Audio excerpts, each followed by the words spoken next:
There are two sides to every story, and that couldn't be more true as a rift between local business owners and city officials continues over one Zanesville neighborhood. WHIZ's Rodnea Ross sat down with both parties today to hear their sides of the story. What once used to be a vibrant and thriving neighborhood is now overrun with abandoned buildings and trash, and local business owners, they want the city to clean it up. Jennifer Estep is the owner of Nichols Restaurant. For the last 4 years, Estep has been trying to sell her business with no success, and she has strong ideas about the reason why. What I have been told and what we feel is the main issue down here is the lack of code enforcement. If you take a look at the surrounding area and the surrounding residents and businesses, people come down here, they just do not want to make that kind of investment into this community.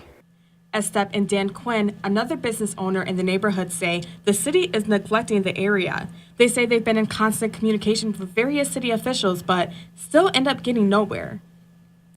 To me, the city has turned their back on us. I mean, we have taken the fight to the city for years now, and they completely turned their back. There's a newspaper article last week that they did, and the city says, we tried to enforce the code. You try? That's your job to enforce the code. And while they wait for the city to do something, the conditions continue to get worse. We hear that they're doing things, and we know that they have tried to do a few things down here, but it is not enough.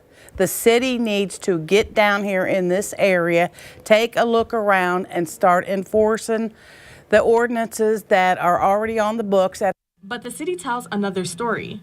You know, they said, we don't work on code enforcement. I'm sure I've heard that complaint several times. Any complaint that's lodged with our department, our officers are sent down and they take a look at it. If there's something they can correct on the spot, they do so. If it's something that takes a little while, then we work on it. Buck says while this area does have drug and prostitution problems, it's not just as simple as enforcing codes. A lot of the issues law enforcement gets called to takes place on private property, which they can't do anything about. Buck says the homeless population in the area is high, which can also cause problems, but they can't just make it go away.